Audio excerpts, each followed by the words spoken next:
bien-aimés, et bienvenue à tous les alliés et tous ceux qui nous suivent à travers le monde sur notre chaîne de l'envol Maranatha Télévision, dans votre émission préférée, La Lampe de la Foi. C'est votre serviteur, le pasteur Thierry Manété. Je voudrais en ce moment, bien-aimé, vous inviter la famille, appeler les amis, convoquer même s'il en faut, que personne ne zappe. Je veux que vous restiez sur votre chaîne parce que votre mission, le temps de partage de la parole de Dieu est arrivé. Je voudrais vous dire, bien-aimé, les temps sont durs, les temps sont ténébreux, mais il nous faut bien qu'il y ait une lampe qui s'allume pour que notre foi ne faillisse point. Voilà pourquoi nous allons prendre quelques instants dans la prière avant de lire la portion de l'écriture qui nous a été proposée. Prions. Seigneur, nous bénissons ton nom, te rendons grâce. Nous t'élevons parce que nous reconnaissons notre Dieu, qu'il n'y a que toi qui peux tout pour nous.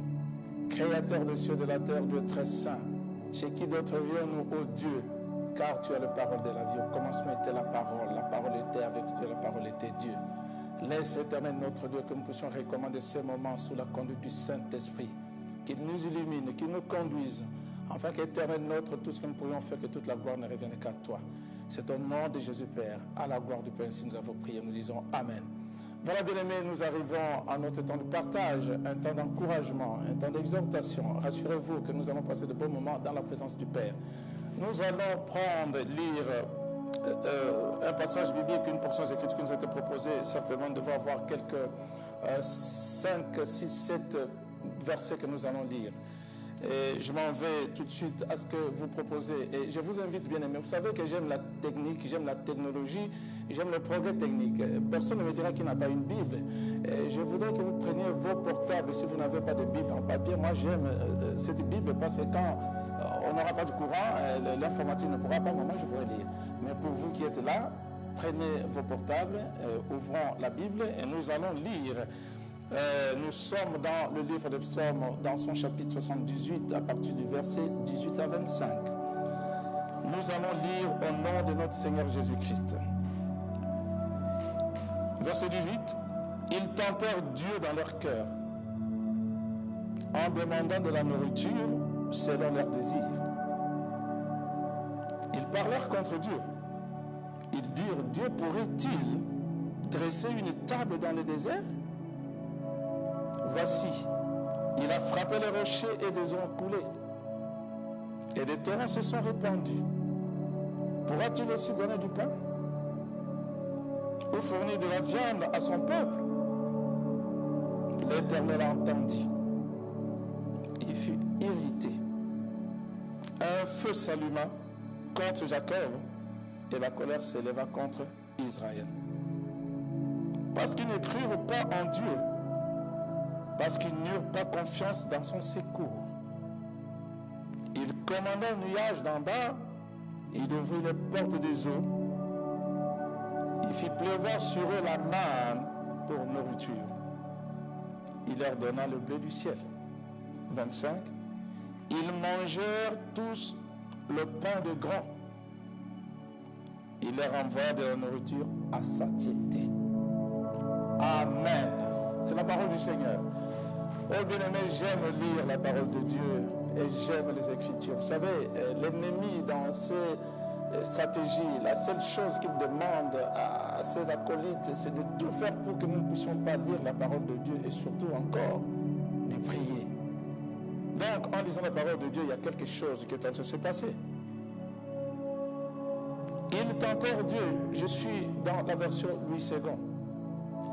Ils tentèrent Dieu dans leur cœur en demandant de la nourriture selon leurs désirs. C'est le premier verset que je suis en train de lire. Et ils parlèrent contre Dieu.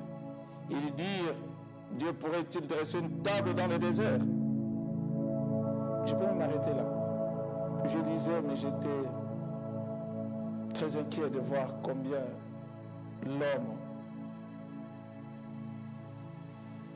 n'est pas reconnaissant. Et même en lisant cette écriture bien-aimée, nous sommes en train de lire, n'est-ce pas, un psaume écrit par Asaph. Asaph n'est pas quelqu'un d'autre ici, ce n'était qu'un responsable du chant cultuel au temps de David. Et dans cette catégorie de psaumes, il y a les psaumes 73, 89, même 50, que lui a écrit, qui sont attribués certainement avec ses descendants. Et ce psaume, quand je l'étudie un petit peu, je me suis rendu compte, en effet, c'est un psaume de sagesse. Parce que ça évoque de l'instruction, de la manière de mieux vivre. La manière de vivre juste, je voulais dire. Et de l'instruction, pourquoi? Parce que là, nous sommes en train de voir de quelle manière devrions-nous nous comporter et surtout l'attitude d'avoir dans les diverses circonstances. Je vais plus loin pour vous dire, bien-aimés, que le temps n'est pas à se mettre en colère contre Dieu. Mais là, dans d'autres versions, vous direz, ils tentèrent Dieu, mais plutôt provoquèrent Dieu dans leur cœur. Ces hommes bien-aimés que Dieu a nourris, que Dieu a créés, aujourd'hui ne reconnaissent pas. Mais ils se souviennent que Dieu avait frappé les rochers, les ont coulés, les torrents se sont répandus. Mais là, ils demandent encore, pourra-t-il donner du pain? Mais plutôt encore dresser une table pour son peuple. Bien-aimé, comment l'homme a été créé? Je ne sais pas. Dieu l'a créé selon ce qu'il voulait, lui, selon sa volonté. Mais ici, le peuple demande à ce qu'il mange selon son désir, à satiété. Il veut se satisfaire lui. Il a oublié ce que Dieu veut de lui. Ça me ramène dans les Écritures, dans le livre d'Ésaïe. Il faut lire à partir de son verset 2, je crois, soit 3, dans la deuxième partie de son verset 2. Là, le Seigneur dit ceci: j'ai nourri et élevé des enfants, mais qui se sont révoltés contre moi. Vous comprenez? Et là, la comparaison va aux animaux, aux bêtes. Si le bœuf peut reconnaître son possesseur, et l'âne la crèche de son maître, mais le peuple de Dieu, lui, n'a point d'intelligence. Il n'a rien. Race de méchants. Des gens sans reconnaissance. Je veux plus loin, bien-aimé. Vous pouvez comprendre aujourd'hui. Tu es venu, on t'a reçu. Le Père, lui, il t'a appris les b.a.-ba de la Bible, des Écritures. Il t'a instruit. Il t'a dit comment on devait lire, comment on devait interpréter, comment on devait méditer, comment on devait prêcher. Mais demain, ce n'est plus ça. Vous allez plus loin, dans Ésaïe 29, dans son verset 13, la parole de Dieu déclare: quand ce peuple s'approche de moi, c'est des lèvres et de la bouche qui m'honorent, mais son cœur est éloigné de moi. Oui, il appelle père, il appelle papa, il appelle maman, il appelle mon papa. Mais ce n'est que de l'hypocrisie. Je suis en train d'imaginer, écoute, tu n'es qu'un loup, une louve dans la bergerie. Race de ramassis de gens. Méchants. On t'a reçu chez votre soeur, on t'a reçu chez votre papa, maman et papa t'ont fait grandir, mais demain ce n'est plus ça. Tu peux lever, tenir tête aux parents. Je te dis attention, fils, fille, tu as un père, tu as une mère. Sinon, je ne peux pas m'imaginer que tu tombes du ciel d'un arbre. Non, soyons reconnaissants, s'il vous plaît. Je parle à toi et je parle à moi-même. Je voudrais que Dieu me donne un cœur de reconnaissance. Je ne peux pas m'imaginer autre chose. Et quand nous lisons la Bible, ils sont en train de voir ces jeunes gens-là, comme je l'ai dit tantôt. Tu as bien voulu manger de la viande. En effet, tu es tenté, parce que tu es en train de penser à l'Égypte. Tu veux manger de la viande épicée. La manne ne te convient plus. Tu n'es que dans le désert. C'est un repas, une nourriture de subsistance, mais tu veux bien manger selon ta volonté. Mais ce n'est pas selon la volonté du Seigneur. Apprends à reconnaître les bienfaits de Dieu. Apprends à reconnaître, ne serait-ce de dire merci. Ils t'ont donné un verre d'eau fraîche, bien aimé, reconnaître, savoir dire merci. Ce n'est pas compliqué. Sinon, c'est de la pure sorcellerie. Comment veux-tu qu'on puisse t'aider, qu'on puisse te faire, je ne sais pas moi, t'ouvrir une voie, te donner une bonne information par de bonnes personnes, mais demain tu leur tournes le dos. Comment peux-tu te permettre de parler du mal de ton père? Comment peux-tu te permettre d'aller murmurer ailleurs? Je te dis, bien-aimé, tu murmures trop. Tu te plains souvent. Mais je te dis que cela ne peut t'amener qu'à une déchéance. Personne, je dis bien, ne pourra dire que Dieu le tente. Mais si tu es tenté, c'est par ta propre convoitise. Parce que là, tu es en train de penser au manger, Tu es en train de penser à la viande épicée, mais c'est un retour en Égypte que tu es en train de faire. Mais va demander à la femme de l'autre. Tu ne peux devenir qu'un bloc du sel. Mais aujourd'hui, je suis en train de te dire, frère, abandonnons, moi et toi, abandonnons ces mauvaises voies. Et je voudrais que tu gardes bien ton cœur. Et la parole de Dieu nous dit, je crois dans Proverbe 6, 23, garde bien ton cœur, car c'est de là où viennent les sources de vie. Mais si ça ne peut pas sortir des sources de vie, c'est que ce sont des sources de malédiction et de la mort que tu vas commencer à sortir. J'ai vu là, quand l'Éternel parle ici, la colère de l'Éternel se leva contre Israël parce qu'il ne crut pas en lui. Mais plus loin là, avant, le Seigneur dit ceci, il a fait descendre parce que Dieu était mécontent. On dit ici, l'Éternel entendit, il fut irrité, un feu s'alluma contre Jacob. Bien aimé, il n'y a pas de sanction autre que le feu. Il t'ouvre la terre, ça t'engloutit, ou c'est le feu qui descend et ça te consume. Mais ce Dieu-là est bon. En dépit de tout ce que ce peuple-là a fait, même en réclamant de manger, il leur a donné de manger, mais dis-toi que la sentence était tombée, le jugement était tombé. Voilà, je voudrais dire comment mon évêque, mon apôtre dit toujours, eh bien, toujours avec la houlette, mais il faut bien tenir. On te tient, on chicote, c'est ça Dieu.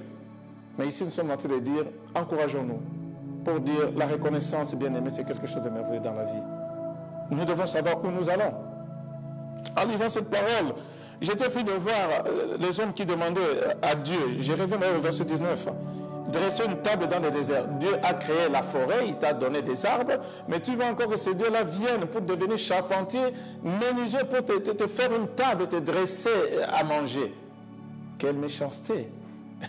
Il devient finalement ton cuisinier, il devient je sais pas moi, ton indique, c'est celui que tu dois envoyer, tu appelles et tu envoies. Non, c'est un Dieu, tu n'es qu'un homme. Et c'est ton père, tu n'es qu'un fils. C'est ton patron, tu n'es qu'un employé.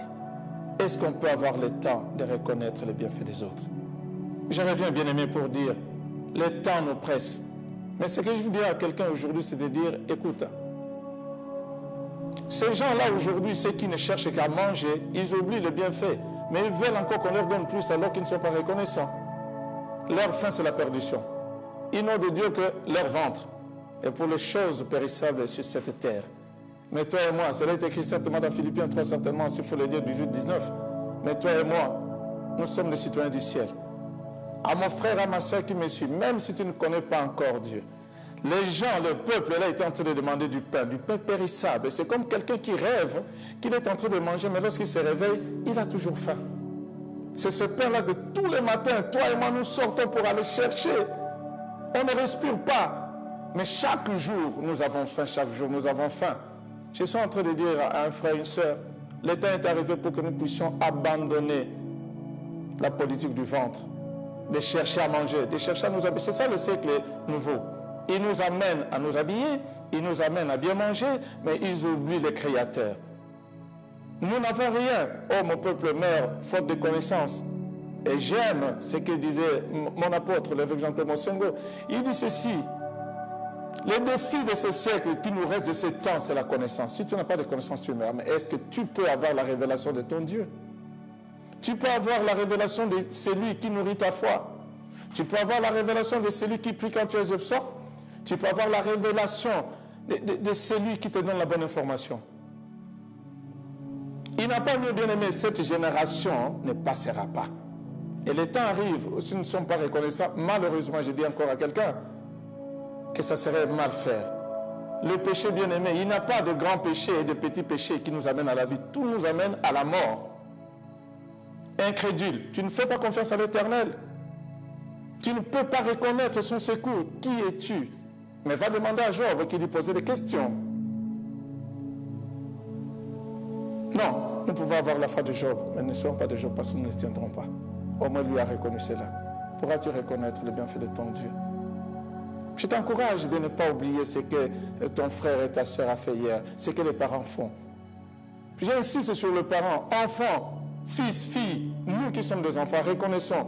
Il n'a pas mieux que d'honorer le parent parce qu'il n'a pas un autre passage dont il y a une promesse de la longue vie, si ce n'est que honorer. Comment tu ne peux pas honorer ton Créateur, s'il te plaît? Je t'invite à reconnaître en ce moment que les temps sont durs. mais nous devons nous accrocher à la parole de Dieu. Je sais, peut-être aujourd'hui, tu n'as pas compris, mais demain tu comprendras. Cette parole, c'est une lampe. Je veux dire encore à quelques bien-aimés, enfant, toi fils, de qui es-tu fils? Tu te reconnais. Ce que je veux te dire, garde le précepte de ton Père. Garde le précepte de notre Père. Et garde le précepte du Dieu vivant. Mais aussi, ne rejette pas les enseignements de ta mère. Parce que nous sommes en train de reconnaître, bien-aimés, que le précepte est une lampe. C'est ça que nous appelons instruction. Mais l'enseignement est une lumière. Attachons-nous à ces choses. Oh, toi, mon frère et ma soeur qui aime manger, le temps n'est pas au ventre, mais le temps arrive maintenant où nous devons dire, si je ne veux plus manger de la nourriture physique, je vis comment Moïse est resté 40 jours, 40 nuits sans manger, il n'en était pas mort. Toi non plus, tu ne mourras pas. Mais la seule chose qui nous intéresse aujourd'hui, le Seigneur dit ceci. Je vais plus loin, j'aimerais même lire ça, si je peux facilement retrouver le verset biblique. Je suis dans Jean 6. Le Seigneur dit, je suis le pain de vie. Si quelqu'un vient à moi, eh bien, il n'aura plus faim. Si quelqu'un vient à moi, il n'aura plus faim. Donc aujourd'hui, pour que toi tu vives, pour ne pas avoir faim, je dis viens. Le Seigneur t'appelle. Le Seigneur t'appelle pas seulement parler de manger, même pas de boire. Parce que celui qui sera le Seigneur, lui non plus, n'aura plus soif. Mais ici j'ai dit à celui qui vient, le Seigneur dit à celui qui vient à moi, parce que lui il est le pain de vie. Viens, il ne te dit pas de le manger, il dit viens seulement, viens, avant même que tu manges. Viens. Je t'invite, à toi peut-être qui n'as pas encore connu le Seigneur. Viens tel que tu es. Le Seigneur dit, je suis le chemin, la vie et la vérité, mais plus encore le pain de vie. Lui, si tu t'approches de lui, n'est-ce pas, tu n'auras plus faim. Ça serait pour la vie éternelle. L'État nous a donné afin que nous puissions nous incliner dans la prière. Il est temps pour que le Seigneur fasse grâce. Il ne nous a pas abandonnés en dépit de ce que quand nos cœurs sont en train de se grisser, et quand même nous sommes perdus ou penchés dans nos pensées de croire que nos entrailles sont malheureusement tiraillées, mais Dieu nous tient par sa droite pour dire, je ne t'abandonne pas parce que nous avons du prix à ses yeux. Je t'invite, mon frère, ma soeur, le temps est arrivé pour la reconnaissance à notre Dieu. C'est ainsi, lorsque chaque matin tu te réveilles et que tu respires, dis ce n'est que par la grâce de Dieu et dis-lui merci. Le seul fait d'être, la gratitude, ça ne se paye pas. Tu as vu quelqu'un qui t'a appris comment Dieu est bon. Si tu as un homme qui t'apprend à continuer à croire en l'éternel, c'est une bonne personne, la personne la plus importante pour toi qui nourrit ta foi. Je voulais parler de pères. Ceux qui sont pères ou bien-aimés, respectons-les. Dieu, nous ne l'avons jamais vu, mais nous voyons ceux qui sont avec nous. Je voudrais t'inviter à ce que nous puissions prier ensemble pour ce temps de grâce, ce temps de partage. Je t'encourage de ne pas abandonner, de faire le bien, d'être reconnaissant, d'avoir de la gratitude, pourquoi pas de savoir dire merci. Nous allons nous incliner dans la prière. Éternel, le Père de grâce, le Dieu d'amour, toi qui n'abandonnes pas tes enfants en dépit de tout ce que nous pourrons être. Ô Église de Dieu vivant, le temps est arrivé pour que nous puissions nous attacher formellement et de reconnaître que nous avons un Dieu tout-puissant, un Dieu très saint. Non, j'ai dit non, le péché, les péchés, l'incrédulité, c'est un péché bien-aimé qu'on ne peut des fois même pas pardonner parce que c'est trop compliqué. Lorsque tu n'acceptes pas Christ, où iras-tu? Le temps est arrivé pour que toi et moi, nous puissions nous dire, Christ est arrivé dans cette vie pour qu'il soit notre pain de vie. Approchons-nous de lui, approchons-nous du Seigneur, car nous n'aurons plus faim. Non, certainement, nous vivrons éternellement parce que nous avons un Dieu vivant, nous avons un Sauveur, nous avons un Seigneur. De là où tu es, viens comme tu es, Seigneur. Viens, mon frère, à notre Dieu. Viens, approche-toi, tel que tu es.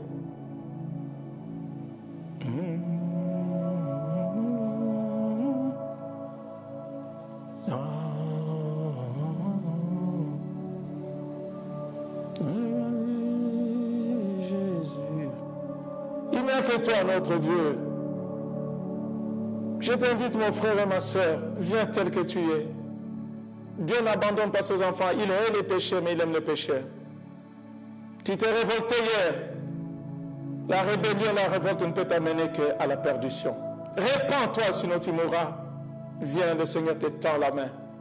Il te tient, il te dirige par son conseil. Ne refuse pas, ne rejette pas, garde l'instruction du Père.